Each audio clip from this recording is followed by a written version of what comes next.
afternoon. Welcome to the news at 3. My name is Omotayo Alo.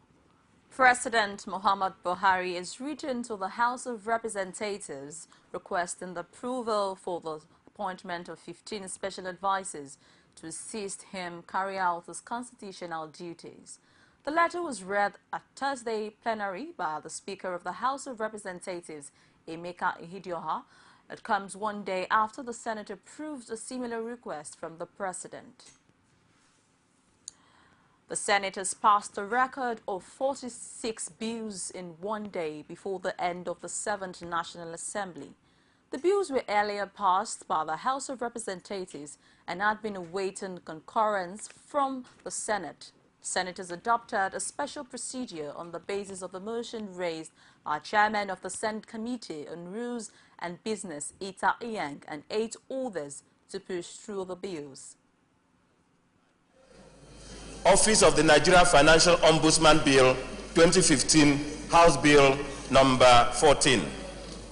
Institute of Chartered Trustees of Nigeria Bill 2015, HB 19. National Convict and Criminal Records Registry Bill 2015, House Bill 57.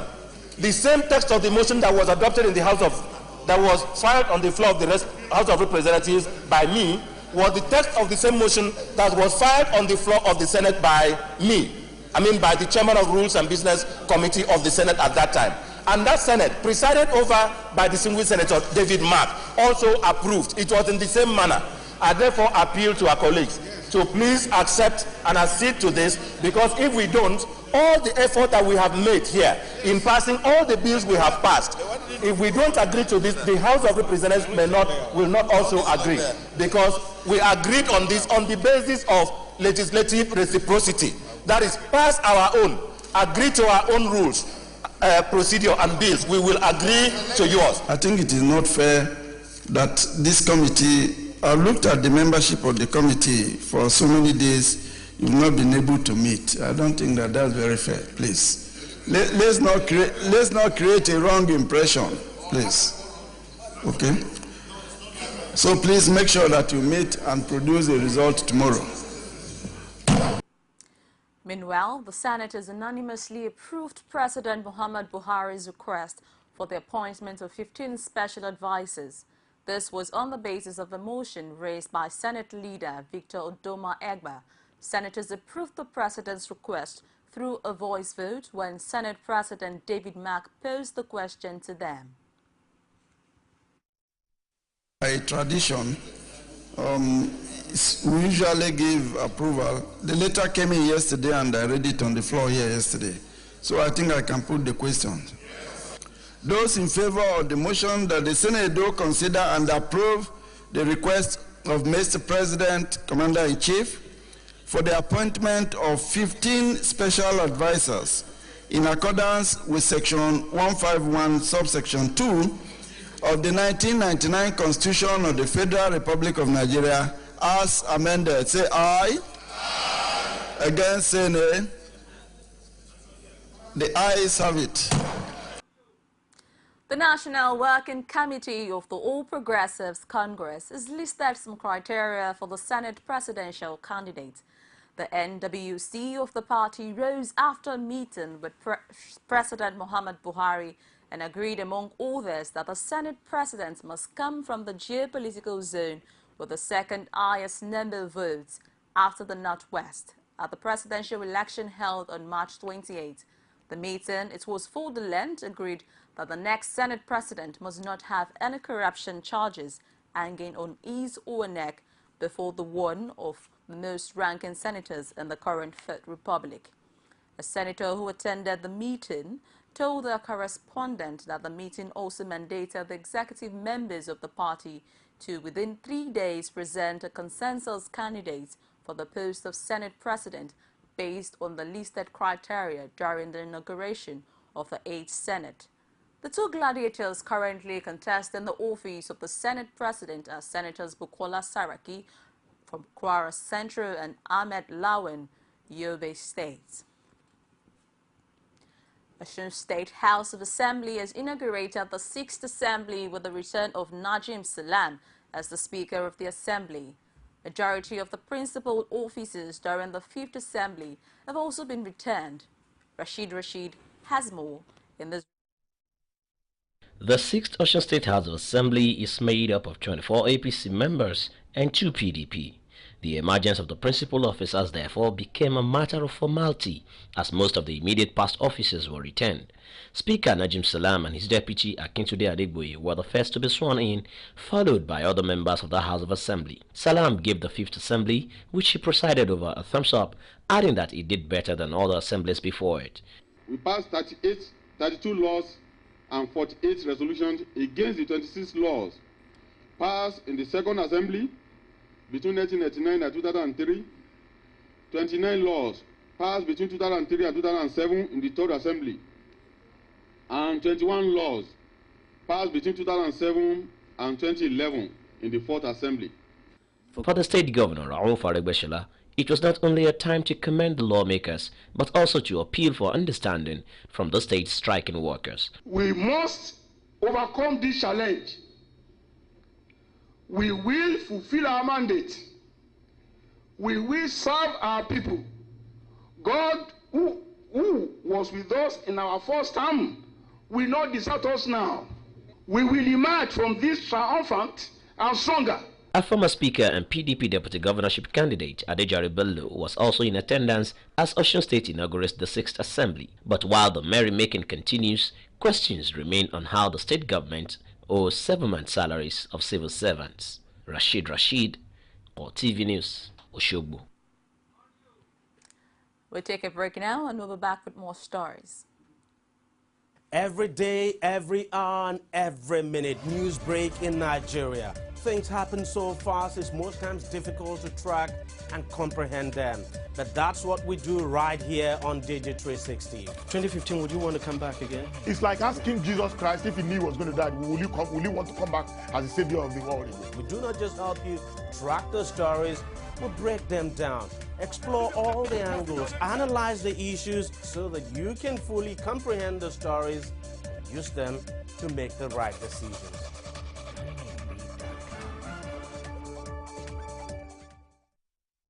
On our social media platform, you could watch us on Facebook, www.facebook.com/CoreTV and on Twitter at CoreTVNewsNG, and on our YouTube channel, which is www.youtube.com/CoreTVNews. The Inspector General of Police, Solomon Araze, has promised to flush out bad elements from the police force. He made this pledge shortly after decorating 14 newly promoted senior police officers in Abuja. Paya Samuel reports. A day after meeting with President Muhammadu Buhari alongside other security chiefs, the Inspector General has again warned senior officers against indulging in acts of corruption. Arase maintained that the only way to ensure adequate policing across the country is to be clear of acts capable of bringing disrepute to the force. He reaffirmed his readiness to flush out bad elements in the police and charged the promoted officers to take the welfare of officers and men under their command seriously. There is a new paradigm shift in policing in this country, and I'm sure you'll be following the policy thrust of this administration: zero tolerance for corruption, intelligence-led policing, and, restorative justice. So we expect that wherever you are posted to eventually, you will be able to help us operationalize this policy thrust of this administration. Responding on behalf of the decorated officers, Helsinda Musa thanked the IG for counting them worthy of honor. They also promised to work in line with the objectives of the police management team. On behalf of the promotees, I want to sincerely say thank you and for finding us worthy to be promoted. Yeah. This communication gesture that has obtained this elevation is heartwarming, it's motivational, it's inspiring, it's encouraging, and of course, spurring. The Inspector General of Police also commissioned a new press center at the force headquarters. Paya Samuel, CoreTV News, Abuja.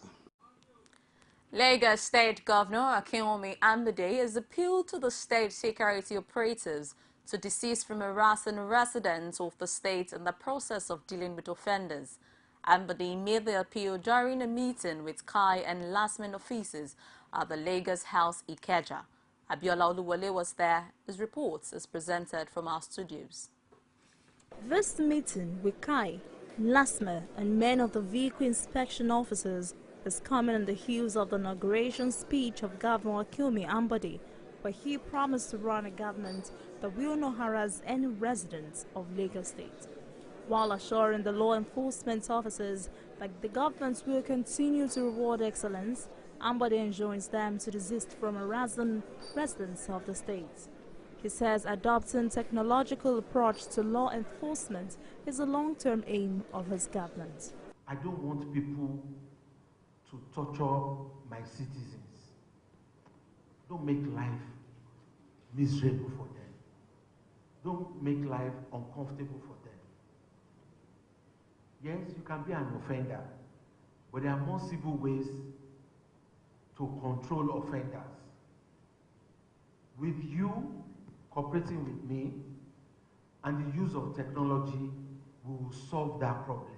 The Secretary to the State Government, Suji Bello, had earlier charged the officers to shun corruption. And that is to tell everybody that the work must start immediately.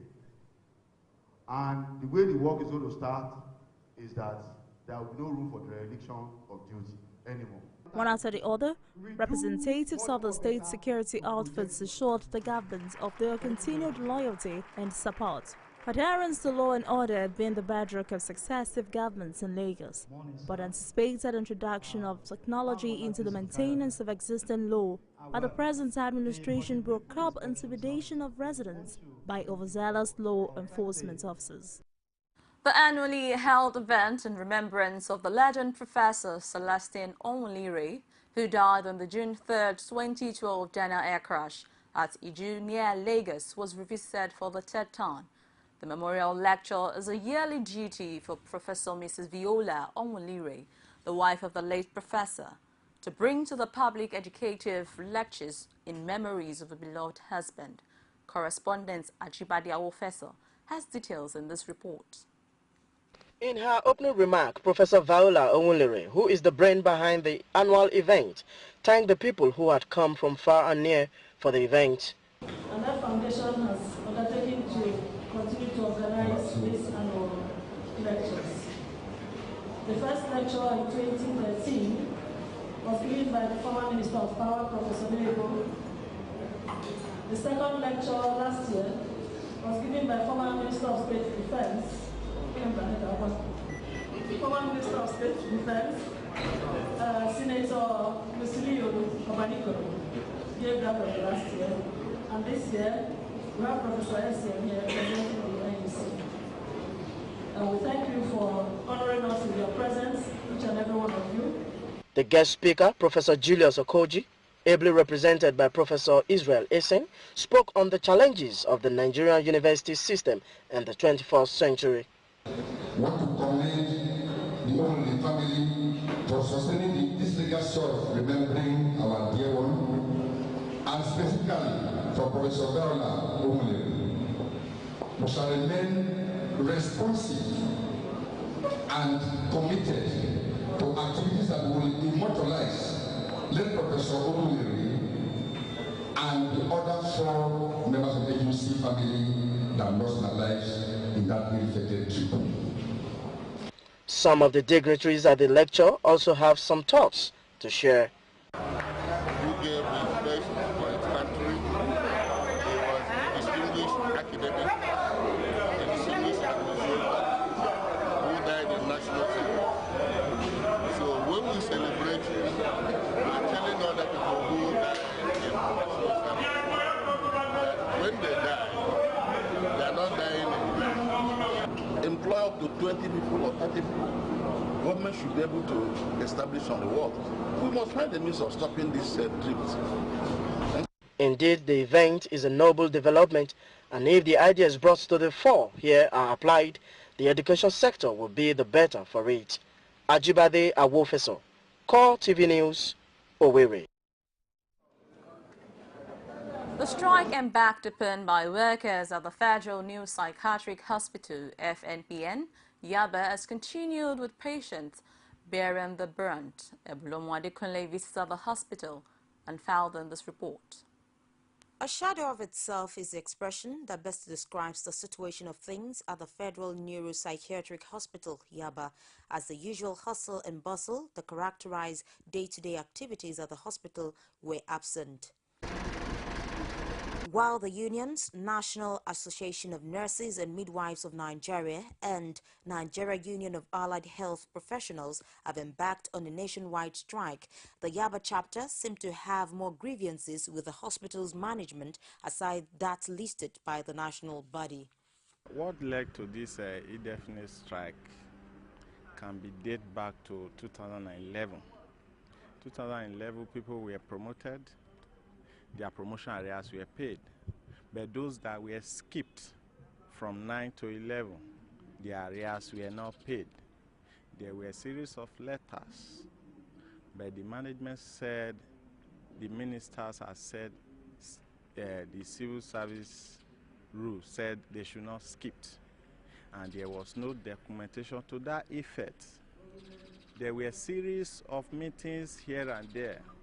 Oti Joesu National went to the court and won the case that the court ruled that they should skip, that is on the civil service rule for civil servant to skip from 9 to 11. Then after that, our salary payments, that's the payment of our salary, became epileptic. Before now, we used to collect our salary between 22nd of every month and 26th of every month. But now, we don't receive our salary until maybe middle of the next month. Now, let me give you a picture of what it is like. Light in the hospital is rationed. You know, I don't know what has been happening, but at night, there is no light to care for psychiatric patients in a psychiatric hospital. Do you understand me? And then the worst they can tell is, can you get a torchlight? So I ask you, when a psychiatric patient is in emergency state, how do you attend to that person with a torchlight? That's the scenario, really. You know, patients are now paying more to get drugs, where you expect that these things should be subsidized. Dr. Ari Lawal, which is our medical director, is supposed to leave. His tenure is supposed to lapse this year, and the whole staff does not want his tenure to be elongated beyond this year. So it's against the Constitution. The Constitution has stipulated that if you're 60, you cannot, that is, you retire from service, you understand, which even down the ladder, everybody at the ends of affair, the head of service, when you are 60, you have to go.